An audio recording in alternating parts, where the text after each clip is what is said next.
জিনাকারী ব্যক্তিদেরকে আমার আল্লাহ রাব্বুল আলামিন তিনটা শাস্তি দেবে, তিনটা শাস্তি দুনিয়াতে দেবে আর তিনটা শাস্তি পরকালে দেবে। তিনটা শাস্তি আল্লাহ তাআলা দুনিয়াতে দেবে। এক নাম্বার হলো তার চেহারা থেকে ঈমানের নূর কেড়ে নেওয়া হবে, তার চেহারার মধ্যে ঈমানের কোনো নূর থাকবে না। 2 নাম্বার হলো তার রিজিক কমে দেওয়া হবে, রিজিকের অভাব দেওয়া হবে। এখন বলতে পারেন এমন কিছু লোক আছে যারা জিনা করে কিন্তু তাদের ধন সম্পদ অভাব নাই, মালের অভাব নাই, কিন্তু আমার আল্লাহ রাব্বুল আলামিন ওই সমস্ত জিনাকারীদেরকে এমন কিছু রোগ দিবে, ডাক্তারের কাছে যখন যাইবে ডাক্তার বলবে তোমার চিকিৎসা বাংলাদেশে হবে না, তোমার চিকিৎসা বাংলাদেশে করা যাবে না, তুমি বিদেশে চলে যাও। তাকে বিদেশে পাঠানো দেওয়া হবে। বিদেশে যাওয়ার পরে ডাক্তাররা তার পেট কেটে অপারেশন করাবে।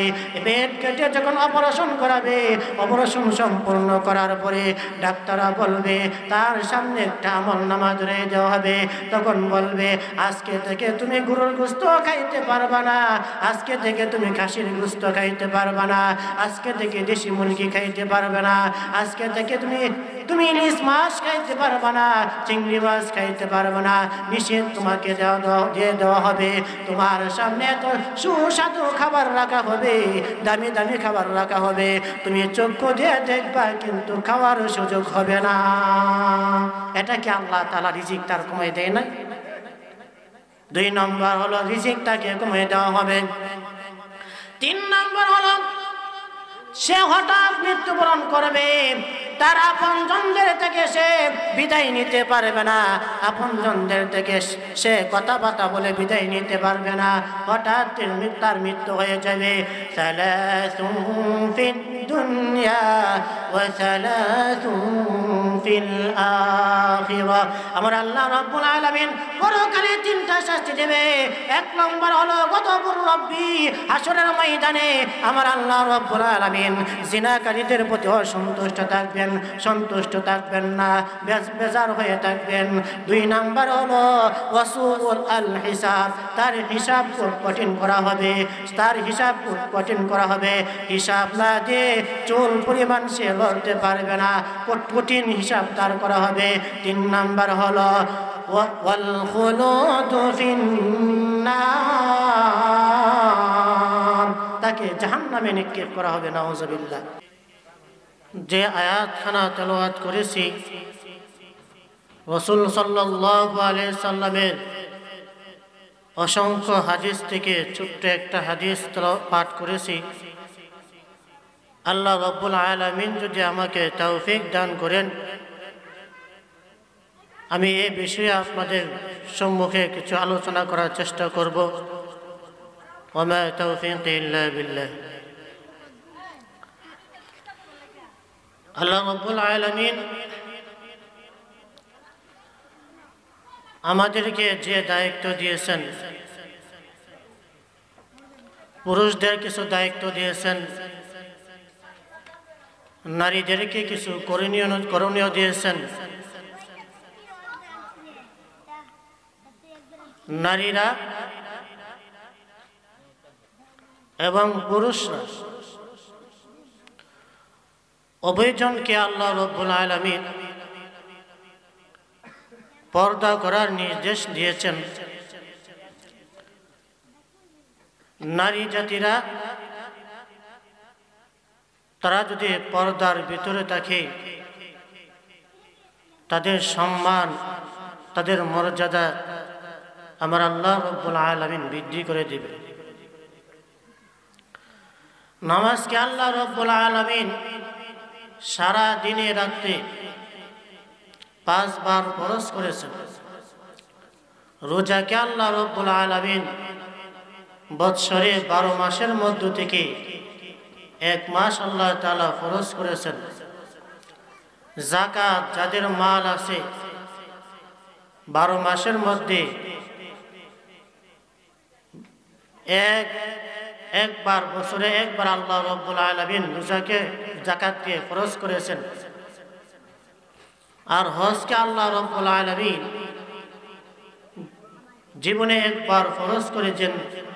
যাদের মাল সম্পদ আছে, ধন আছে, কিন্তু আল্লাহ রাব্বুল আলামিন প্রত্যেকটা নারীকে তার জন্য 24 ঘন্টা পর্দা ফরজ করে দিয়েছেন। 5 বেলা তার জন্য ফরজ করে নাই, 12 মাসের মধ্যে 1 মাস ফরজ করে নাই, বৎসরে একবার ফরজ করেন নাই। প্রত্যেকটা নারীর জন্য পর্দা আল্লাহ রাব্বুল আলামিন 24 ঘন্টায় ফরজ করে দিয়েছেন। আল্লাহ রাব্বুল আলামিন পবিত্র কুরআনুল কারীমের মধ্যে উল্লেখ করে বলেন, وَقَرْنَ فِي بُيُوتِكُنَّ وَلَا تَبَرَّجْنَ تَبَرُّجَ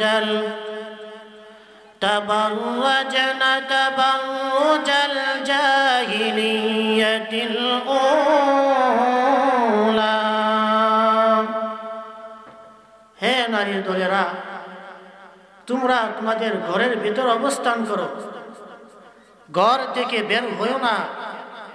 যদি ঘর থেকে বের হওয়ার কোনো প্রয়োজন দেখা দেয়, তাহলে তোমরা শরীয়তের বুরকা পরিধান করে ঘর থেকে বের হই।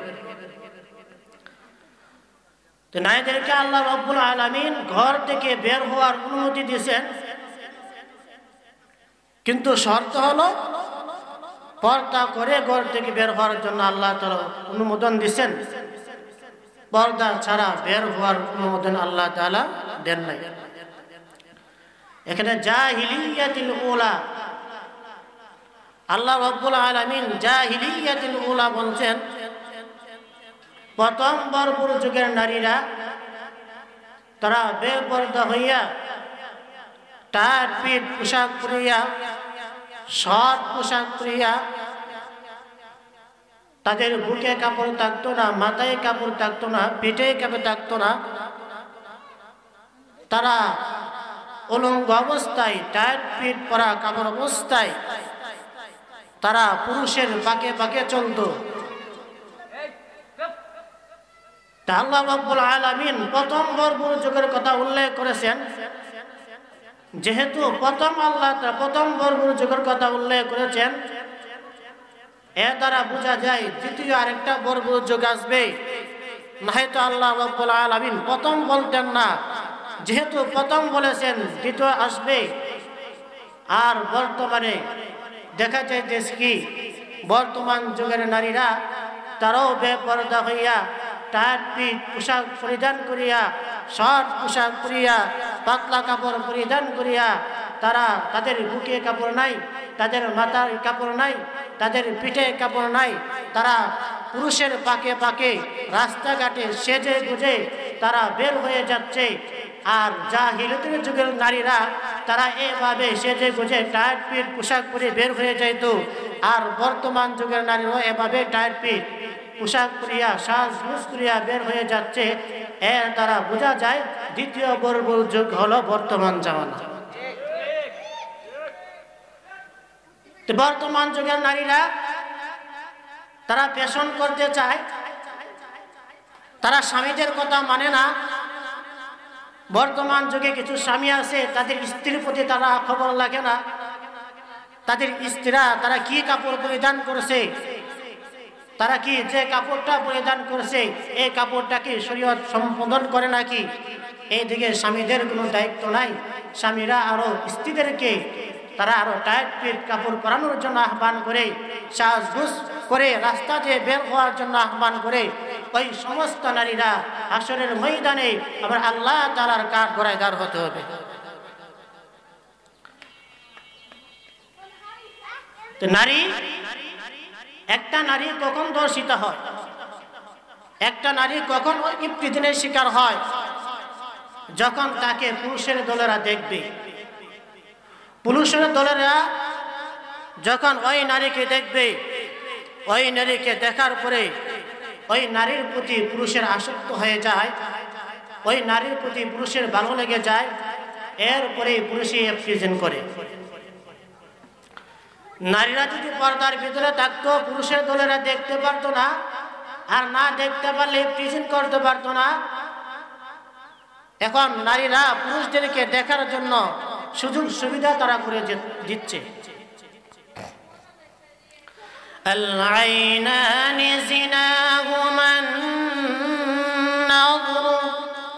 চোখের জিনা হলো চোখ দিয়া ভিন্ন নারীকে দেখা।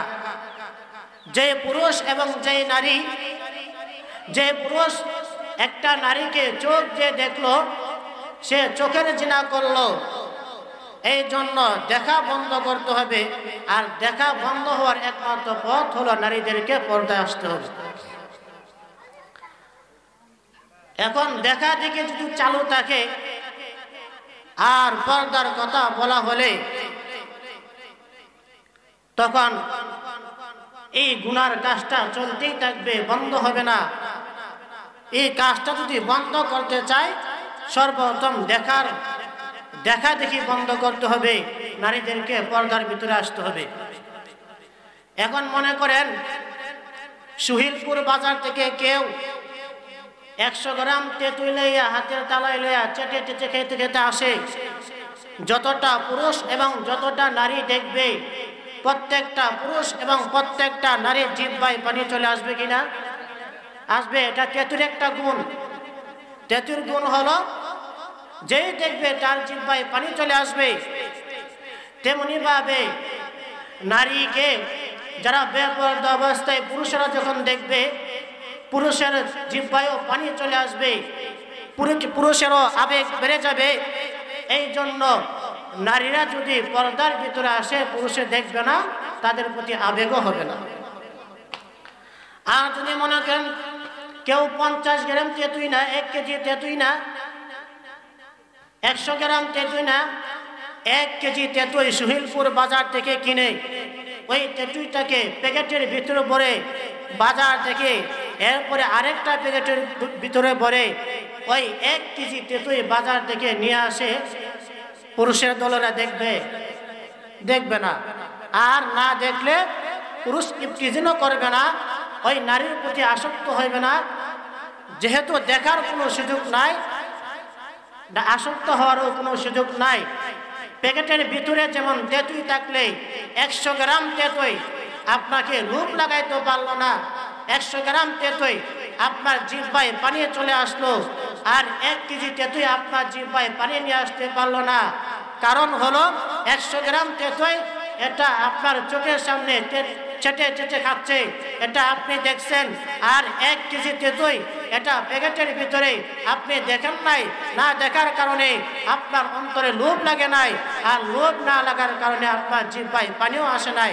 এই জন্য নারীরা আপনারা যখন পর্দার ভিতরে থাকবেন, পুরুষের দলেরা দেখবে না, আপনাদেরকে প্রেজেন্ট করবে না, আপনাদের সতীত্ব কেউ নষ্ট করবে না। এই জন্য আসুন আমরা পর্দার ভিতরে চলে যাই। এখন যদি কেউ বলে যে তেঁতুই খাইতে দেখলে আমার জিহ্বায় পানি চলে আসে না, আমি বলবো তার জিহ্বায় সমস্যা আছে, তাকে ডাক্তারের চিকিৎসা করাইতে হবে, চিকিৎসা করে তার জিহ্বা ভালো করতে হবে। আর যদি বলে হ্যাঁ আমি আমার জিহ্বায়, না হয়তো সে মিথ্যা বলতেছে, সে এটা স্বীকার করতেছে না, মিথ্যা বলতেছে, এই জন্য হয়তো সে তার জিহ্বায় সমস্যা, না হয়তো সে মিথ্যা বলতেছে। তেমনি ভাবে কোনো পুরুষের দল যখন নারীকে দেখবে আর ওই নারীকে দেখে লোভ লাগবে না, লালসা হয় না, এ কথা যে পুরুষ বলবে ওই পুরুষ হইল হিজড়া, না হয়তো সে মৃত্যু। এই জন্য আল-আইনানি জিনাহুমা আন-নাযর আল-উযনানি জিনাহুমা আল-ইসতিমাল। কানের জিনা হলো কান দিয়া ভিন্ন নারীর কথা শ্রবণ করা। বর্তমান জামানায় একজন পুরুষ একজন নারী তারা ফোনের মাধ্যমে সারা রাত কাটিয়ে দেয়, একজনের সাথে আরেকজন কথা বলে, যতক্ষণ পর্যন্ত একটা নারী একটা পুরুষ একজন আরেকজনের সাথে কথা বলেছে ততক্ষণ পর্যন্ত তাদের কানের জিনা হয়েছে, ততক্ষণ পর্যন্ত তাদের আমল নামে কানের জিনা লেখা হবে। ওয়াল-লিসানু জিনাউল কালাম, আর হলো মুখ দিয়ে ভিন্ন নারীর সাথে কথা বলা।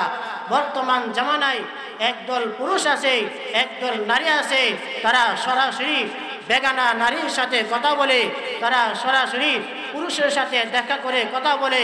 এই পুরুষের সাথে যেই নারী কথা বলল, যেই পুরুষ কথা বলল, ওই প্রত্যেকটা পুরুষ এবং নারীর আমলনামায় মুখের জিনা হবে। واليد زناها البطش والرجل زناها الخطا। হাতের জিনা হলো হাত দিয়া ভিন্ন নারীর শরীরে স্পর্শ করা। যেই পুরুষ এবং যেই নারী বেগানা নারীর শরীরে হাত দিয়েছে, ওই পুরুষ এবং ওই নারী বেহায়া হয়ে গেছে। ওই দুইজনের মধ্যে যে কোনো সময় অঘটন ঘটে যেতে পারে।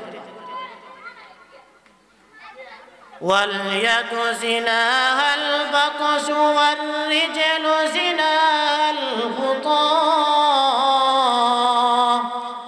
আর পায়ের জিনা হলো পা দিয়ে হেঁটে ভিন্ন নারীর সাথে দেখা করা, বেগানা নারীর সাথে দেখা করা। বর্তমান জামানার পুরুষেরা তারা প্রেমিকের বাড়িতে যায়, গিয়ে প্রেমিকার বাড়ির কাছে গিয়ে ঘুরে ঘুরে প্রেমিকাকে দেখার চেষ্টা করে। সে যতটা কদম পালাইলো তার প্রেমিকাকে দেখার জন্য, তার মহাব্বতের মানুষকে দেখার জন্য, প্রত্যেকটা কদমে কদমে তার আমলনামায় পায়ের জিনা লেখা হবে। এই জন্য আসুন ওই 5টা কাজ থেকে আমরা বিরত থাকি। ওই 5টা কাজ থেকে যদি আমরা বিরত থাকতে পারি, আমার আল্লাহ রাব্বুল আলামিন আমাদেরকে জিনার কাছ থেকে হেফাজত করবেন। ولا تقربوا الزنا إنه كان فاحشة وساء سبيلا।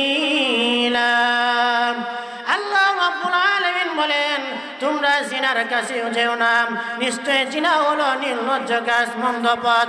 আল্লাহ রাব্বুল আলামিন জিনার কাছে যাওয়ার জন্য নিষেধ করেছেন। তোমরা জিনার কাছে যেও না, এর অর্থ হলো তোমরা দুই চক্ষু দিয়ে বেগানা নারীকে দেখিও না। তোমরা জিনার কাছে যেও না, এর আরেক অর্থ হলো তোমরা কান দিয়া ভিন্ন নারীর কথা শ্রবণ করিও না। তোমরা জিনার কাছেও যেও না, এর আরেক অর্থ হলো তোমরা মুখ দিয়া ভিন্ন নারীর সাথে কথা বলিও না। তোমরা জিনার কাছেও যেও না, এর আরেক অর্থ হলো হাত দিয়া ভিন্ন নারীর সঙ্গে স্পর্শ করিও না। তোমরা জিনার কাছে যাও না, এর আরেকটা অর্থ হলো পা দিয়ে হাইটা তোমরা ভিন্ন নারীর সাথে দেখা করিও না। তোমরা যদি ভিন্ন নারীর সাথে দেখা করো, ওই 5টা কাজ যদি তোমার মধ্যে চালু থাকে, তাহলে তোমার মধ্যে যে কোনো সময় জিনার কাজ হয়ে যাইতে পারে। এই জন্য ওই 5টা কাজ থেকে যদি আমরা বিরত থাকতে পারি, তাহলে আমাদেরকে আল্লাহ রাব্বুল আলামিন জিনার কাছ থেকে হেফাজত করবেন। হযরত আলী রাদিয়াল্লাহু তাআলা আনহু তিনি বলেন, একদিন আমরা রাসূল সাল্লাল্লাহু আলাইহি সাল্লামের দরবারে বসা ছিলাম। হঠাৎ করে আল্লাহর রাসূল সাল্লাল্লাহু আলাইহি সাল্লাম আমাদেরকে একটা প্রশ্ন করলেন, আইয়ু শাইইন খায়রু লিল মারআ। হে সাহাবারা বলো, নারীদের জন্য সর্বোত্তম আমল কোনটা? নারীদের জন্য সর্বশ্রেষ্ঠ আমল কোনটা? তখন আল্লাহর রাসূল সাল্লাল্লাহু আলাইহি সাল্লাম যখন এই প্রশ্ন করলেন, সাহাবায়ে কেরাম কেউ প্রশ্নের উত্তর দিতে পারলেন না। হযরত আলী রাদিয়াল্লাহু তাআলা আনহু তিনি দৌড়ে গেলেন ফাতিমা রাদিয়াল্লাহু তাআলা আনহার কাছে। ফাতিমা রাদিয়াল্লাহু তাআলা আনহার কাছে গিয়ে বললেন, হে ফাতিমা, আল্লাহর রাসূল সাল্লাল্লাহু আলাইহি সাল্লাম আমাদেরকে একটা প্রশ্ন করেছেন, ওই প্রশ্নের জবাব আমরা কেউ দিতে পারলাম না। আমি দৌড়াইয়া তোমার কাছে চলে আসলাম। হে ফাতিমা, আল্লাহর রাসূল সাল্লাল্লাহু আলাইহি সাল্লাম আমাদেরকে বলেছেন, আইয়ু শাইইন খায়রু লিল মারআ। হে ফাতিমা, এই প্রশ্নের জবাব কি তুমি জানো? হে ফাতিমা, তুমি যদি এই প্রশ্নের জবাব জানো, তাহলে আমাকে এই প্রশ্নের জবাবটা জানায়া দাও। ফাতিমা রাদিয়াল্লাহু তাআলা আনহা আলী রাদিয়াল্লাহু তাআলা আনহাকে বললেন, আলী রাদিয়াল্লাহু তাআলা আনহু বললেন, হে আলী শোনো, আমি তোমার এই প্রশ্নের জবাব জানি, আমি তোমাকে বলে দিচ্ছি লা ইয়ারাইনার রিজাল ওয়ালা ইয়ারাউনাহুন। হে আলী শোনো, যে নারী পুরুষকে দেখে নাই আর পুরুষ ওই নারীকে দেখে নাই, ওই নারীর আমল হইল রে সর্বশ্রেষ্ঠ আমল। যে নারী তার শরীরকে কোনো পুরুষকে দেখাইবে না, তার দেহকে কোনো পুরুষকে দেখাইবে না, তার চেহারাকে কোনো পুরুষকে দেখাইবে না, ওই নারীর আমল হইল সর্বশ্রেষ্ঠ আমল। তখন আলী রাদিয়াল্লাহু তাআলা রাসূল সাল্লাল্লাহু আলাইহি সাল্লামের কাছে চলে গেলেন। রাসূল সাল্লাল্লাহু আলাইহি সাল্লামকে বললেন, হে রাসূল সাল্লাল্লাহু আলাইহি সাল্লাম, আমি আপনার প্রশ্নের উত্তর জানি। রাসূল সাল্লাল্লাহু আলাইহি সাল্লাম বললেন, হে আলী তুমি কি জানো?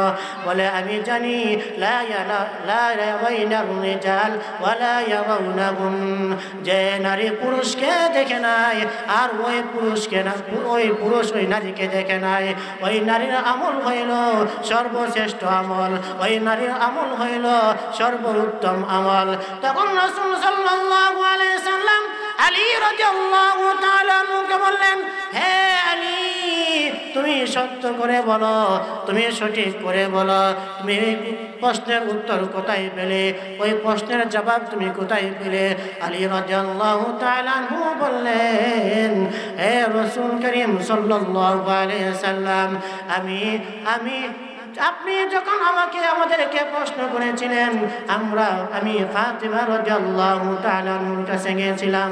ফাতিমা রাদিয়াল্লাহু তাআলা আনহার কাছে গিয়ে ফাতিমা আমাকে এই কথা বলেছে, তার কাছ থেকে আমরা শুনেছি, আমি শুনে আপনাকে বলেছি।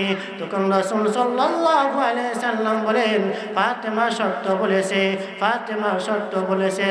তখন আল্লাহ রাসূল সাল্লাল্লাহু আলাইহি সাল্লাম বলেন, ফাতিমা হলো আমার শরীরের একটা অংশ, ফাতিমা সত্য বলেছে।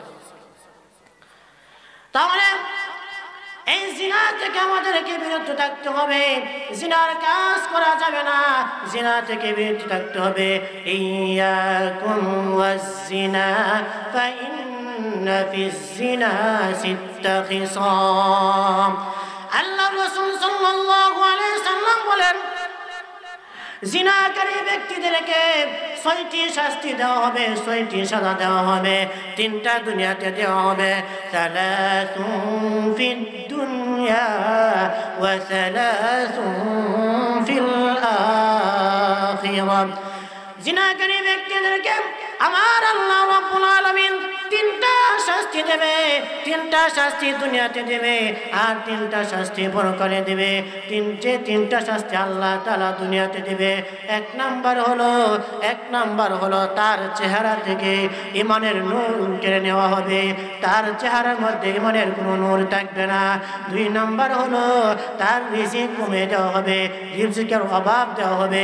এখন বলতে পারেন এমন কিছু লোক আছে যারা জিনা করে কিন্তু তাদের ধন সম্পদ অভাব নাই, মালের অভাব নাই, কিন্তু আমার আল্লাহ রাব্বুল আলামিন ওই সমস্ত জিনাকারীদেরকে এমন কিছু রোগ দিবে, ডাক্তারের কাছে যখন যাইবে ডাক্তার বলবে তোমার চিকিৎসা বাংলাদেশে হবে না, তোমার চিকিৎসা বাংলাদেশে করা যাবে না, তুমি বিদেশে চলে যাও।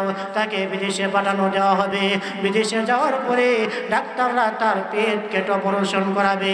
পেট কেটে যখন অপারেশন করাবে, অপারেশন সম্পূর্ণ করার পরে ডাক্তাররা বলবে তার সামনে একটা আমলনামা ধরে দেওয়া হবে। তখন বলবে আজকে থেকে তুমি গরুর গোশত খাইতে পারবা না, আজকে থেকে তুমি খাসির গোশত খাইতে পারবা না, আজকে থেকে দেশি মুরগি খাইতে পারবে না, আজকে থেকে তুমি ইলিশ মাছ খাইতে পারবে না, চিংড়ি মাছ খাইতে পারবে না, নিষেধ তোমাকে দিয়ে দেওয়া হবে। তোমার সামনে তো সুস্বাদু খাবার রাখা হবে, দামি দামি খাবার রাখা হবে, তুমি চক্ষু দিয়ে দেখবা কিন্তু খাওয়ার সুযোগ হবে না। এটা কি আল্লাহ তাআলা রিজিক তার কমিয়ে দেয় না? 2 নম্বর হলো রিজিক তাকে কমিয়ে দেওয়া হবে। 3 নম্বর হলো সে হঠাৎ মৃত্যুবরণ করবে। তার আপনজনদের থেকে সে বিদায় নিতে পারবে না, আপনজনদের থেকে সে কথাবার্তা বলে বিদায় নিতে পারবে না, হঠাৎ তার মৃত্যু হয়ে যাবে। সালাসুন ফিদ দুনিয়া ওয়া সালাসুন ফিল আখিরাহ। আমার আল্লাহ রাব্বুল আলামিন পরকালে তিনটা শাস্তি দেবে। এক নম্বর হলো গযবুর রাব্বি, হাসরের ময়দানে আমার আল্লাহ রাব্বুল আলামিন জিনাকারীদের প্রতি অসন্তুষ্ট থাকবেন, সন্তুষ্ট থাকবেন না, বেজার হয়ে থাকবেন। দুই নাম্বার হলো ওয়াসুল আল হিসাব, তার হিসাব কঠিন করা হবে, তার হিসাব কঠিন করা হবে। হিসাব না দিয়ে চুল পরিমাণ সে লড়তে পারবে না, কঠিন হিসাব তার করা হবে। তিন নাম্বার হলো ওয়াল খুলুদু ফিন্নার, তাকে জাহান্নামে নিক্ষেপ করা হবে। নাউযুবিল্লাহ। এই জন্য আসুন হে মা বোনেরা, আপনি যদি পর্দার ভিতরে চলে আসেন, আপনাকে কোনো পুরুষ দেখবে না, ইফতিজিন করবে না। আপনি যেমন ধরুন একটা আম গাছের মধ্যে যদি আম পেকে থাকে, ওই আমগুলা দেখলে আমাদের লোভ হয় কিনা? পাকা আমগুলা দেখলে লোভ হয় না?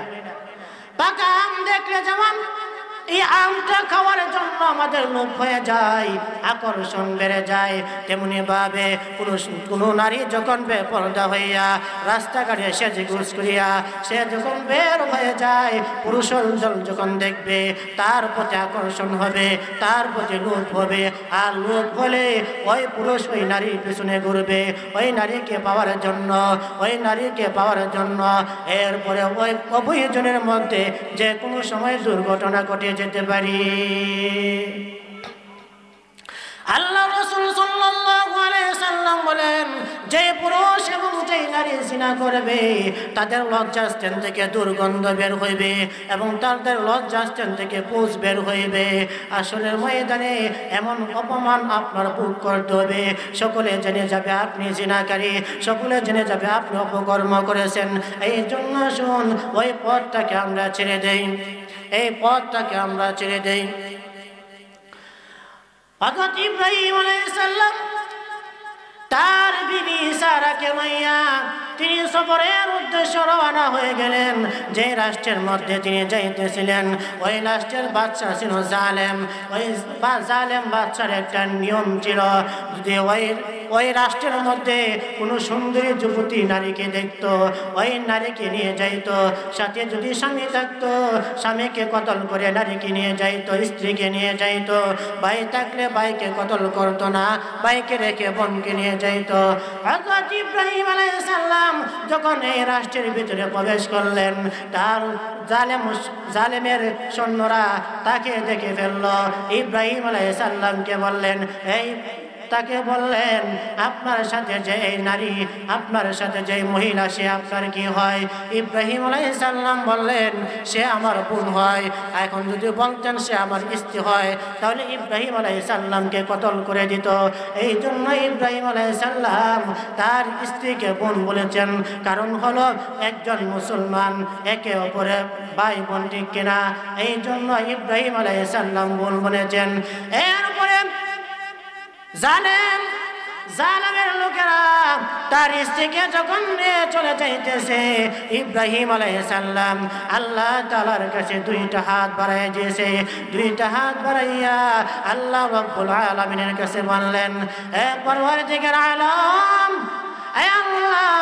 আমার স্ত্রীকে আমার চোখের সামনে দিয়া জালেমের লোকেরা নিয়ে যাচ্ছে। আয় আল্লাহ, তুমি আমাকে, আমার স্ত্রীকে তুমি হেফাজত করো, আমার স্ত্রীকে তুমি বাঁচাও, আমার স্ত্রীকে তুমি বাঁচাও। আমার আল্লাহ রব্বুল আলামিন ইব্রাহিম আলাইহিস সালামকে জানাই দিলেন, এই ইব্রাহিম পয়গম্বর, আপনার কোনো টেনশন করার প্রয়োজন নাই, আপনার কোনো চিন্তা করার প্রয়োজন নাই। আমি আল্লাহ রব্বুল আলামিন আপনার স্ত্রীকে হেফাজত করব। শুধু হেফাজত করব না, আমি আল্লাহ রব্বুল আলামিন তোমার বিবির সাথে কি কি ঘটনা ঘটে আমি আল্লাহ রব্বুল আলামিন সম্পূর্ণ তোমাকে দেখাবো। সব আল্লাহ রব্বুল আলামিন দেখাবে। যেমন ভাবে ঢাকা থেকে একটা খবর প্রচার করা হলে আমরা সুহিলপুর থেকে দেখতে পারি হাজার হাজার বিল্ডিং পাড়ি দিয়ে, গাছপালা পাড়ি দিয়ে, নদী নালা পাড়ি দিয়ে আমরা এই খবরটা, ঢাকার খবরটা এখানে বসে আমরা টেলিভিশনের মাধ্যমে দেখতে পারি। যে টেলিভিশন মানুষ সৃষ্টি করেছে, মানুষের টেলিভিশন সৃষ্টি করার মাধ্যমে যদি আমরা সব কিছু দেখতে পারি, যে মানুষ আল্লাহ তাআলা সৃষ্টি করেছে, আমার আল্লাহ কি দেখাইতে পারবে না? অবশ্যই দেখাতে পারবে। আল্লাহ রাব্বুল আলামিন ইব্রাহিম আলাইহিস সালামকে সম্পূর্ণ দেখাবে। এটা সত্য না মিথ্যা? সত্য। ইব্রাহিম আলাইহিস সালামকে দেখাবে। ইব্রাহিম আলাইহিস সালামের বিবি সারাকে নিয়ে যাচ্ছে, আর ইব্রাহিম আলাইহিস সালাম দেখতে আসে। তখন জালেমের লোকেরা যখন জালেমের কাছে সারাকে নিয়ে গেলেন, সারাকে নিয়ে যাওয়ার পরে জালেমের লোকেরা যখন তার শরীরে হাত বাড়াইবে, এমন সময় সারা জালেমকে বললেন, হে জালেম, তুমি আমাকে 2 রাকাত নামাজ আদায় করার সুযোগ দাও, আমাকে 2 রাকাত নামাজ আদায় করার সুযোগ দাও। তখন 2 রাকাত নামাজ আদায় করার সুযোগ দিলেন জালেম। 2 রাকাত নামাজ আদায় করার সুযোগ দেওয়ার পরে সারা 2 রাকাত নামাজ আদায় করলেন। 2 রাকাত নামাজ আদায় করে আল্লাহ তাআলার দরবারে 2 চোখের পানি ফেলাই দিয়েছে। 2 চোখের পানি ফেলাইয়া আল্লাহ তাআলার দরবারে কাঁদে, আয় আল্লাহ, আমার এই দেহটা আপনার বন্ধু ইব্রাহিম আলাইহিস সালামের জন্য ওয়াকফ। উনি ছাড়া আমার দেহ আর কেউ ধরতে পারে নাই, আমাকে আর কেউ সইতে পারে নাই। আয় আল্লাহ, আজকে জালেম আমার শরীরে ধরতে চাইতেছে, আমাকে পথভ্রষ্ট করতে চাইতেছে। তখন এই দোয়া যখন করলেন, এই দোয়া করার পরে জালেম যখন তার শরীরে হাত লাগাইবে, এমন সময় আমার আল্লাহ রাব্বুল আলামিন জালেমের হাতটাকে অবশ করে দিল। জালেমের সারার শরীরে হাত লাগাইতে পারলেন না। জালেম সারাকে বললেন, হে সারা, তুমি যদি আমার হাতটাকে ভালো করে দাও, আমি ওয়াদা দিলাম তোমার শরীরে আর ধরবো না, তোমাকে আমি স্পর্শ করবো না। তখন সারা আল্লাহ তাআলার কাছে দোয়া করলেন, হে আল্লাহ, এই জালেম আমার কাছে ওয়াদা করেছে, সে আর আমার শরীরে ধরবে না, আমাকে স্পর্শ করবে না, তুমি তাকে ভালো করে দাও। তখন আল্লাহ রাব্বুল আলামিন ওই জালেমের হাতটাকে আল্লাহ তাআলা ভালো করে দিলেন। ভালো করে দেওয়ার পরে আবার ওই জালেম সারার শরীরে হাত বাড়াইবে। তখন সারা আবার আল্লাহ তাআলার কাছে বললেন, আয় আল্লাহ, সে তো আবার আমার শরীরে হাত বাড়ানোর জন্য রেডি করেছে। হে প্রভু, তুমি তার সঙ্গে ওই জালেমের হাতটা আবার অবশ করে দিলেন। এরপরে জালেম আর সারার শরীরে হাত লাগাইতে পারলো না। তখন সারাকে জালেম আবার বললেন, এ সারা, তুমি যদি এখন আমাকে ভালো করে দাও, আমি ওয়াদা দিলাম রে, আমি আর তোমার শরীরে হাত লাগাইব না, তোমার শরীরে আমি আর স্পর্শ করব না। তখন সারা আবার ওই জালেমের জন্য দোয়া করলেন। দোয়া করার সঙ্গে সঙ্গে আমার আল্লাহ রাব্বুল আলামিন জালেমের হাতটাকে ভালো করে দিলেন। জালেম সম্পূর্ণ সুস্থ হয়ে গেলেন। এরপরে জালেম বললেন, হে সারা, আমি জানতাম তুমি জাদু জানো, মন্ত্র জানো, কুফরি জানো, জাদু মন্ত্রের মাধ্যমে তুমি আমার হাতটাকে অবশ করে দিয়েছ, জাদু মন্ত্রের মাধ্যমে তুমি আমার হাতকে অবশ করে দিয়েছ। এখন আমার ইয়াকিন হয়েছে তুমি জাদু জানো না, মন্ত্র জানো না, কুফরি জানো না, তুমি হলেন একজন নেককারিনী নারী, পরহেজগার নারী, তোমার আল্লাহ তোমাকে হেফাজত করেছে। এরপরে ওই জালেম সারাকে বললেন, হে সারা, তোমার সাথে যে প্রতীক ছিল ওই প্রতীকের নাম কি? তখন সারা বললেন, এর জালেম, ওই প্রতীক আর কেউ নয়, উনি হলেন রে আমার স্বামী ইব্রাহিম খলিলুল্লাহ। তিনি কদর একজন পয়গম্বর, বড় একজন পয়গম্বর, তিনি সাধারণ কোনো পয়গম্বর না। তখন জালেম বললেন, জালেম তার লোকদেরকে বললেন, এ আমার সৈন্যরা, ওই ইব্রাহিম আলাইহিস সালামকে আমার কাছে নিয়ে আসো। ইব্রাহিম আলাইহিস সালামের কাছে গিয়ে তার সৈন্যরা গিয়ে বললেন, আপনার নাম কি? বলে, আমার নাম ইব্রাহিম। ইব্রাহিম আলাইহিস সালামকে নিয়ে জালেমের কাছে যখন নিয়ে গেলেন, জালেম বললেন, আপনার নাম কি? বলেন আমার নাম ইব্রাহিম আলাইহিস সালাম। তখন বললেন, হে ইব্রাহিম পয়গম্বর, আমি আপনার বিবির উপর কোনো আক্রমণ করতে পারি নাই, আপনার বিবির উপর আমি হাত বাড়াইতে পারি নাই। আপনার আল্লাহ আপনার বিবিকে হেফাজত করেছে, আপনার স্ত্রীকে হেফাজত করেছে। তখন ইব্রাহিম আলাইহিস সালামকে বললেন, জালেম বললেন, আমি আপনাকে কিছু অর্থ সম্পদ দিতে চাই, মাল দিতে চাই। ইব্রাহিম আলাইহিস সালামকে কিছু অর্থ সম্পদ দিলেন, কিছু মাল দিলেন। এরপরে ইব্রাহিম আলাইহিস সালামকে বললেন, হে ইব্রাহিম পয়গম্বর, আমার কাছে সুন্দরী রূপসী একটা জারিয়া আছে, একটা বান্দি আছে, ওই বান্দিটাকে তোমার স্ত্রী সারার জন্য নিযুক্ত করে দিলাম। তাহলে আল্লাহ রাব্বুল আলামিন সারাকে ওই জালেমের হাত থেকে হেফাজত করেছে, কারণ সারা ছিল দিনদারিনী, নেককারিনী। এই জন্য শুন মা বোনরা, আমরা যদি পর্দা করি, পর্দার ভিতরে চলে আসি। পর্দা দুই ধরনের হতে পারে।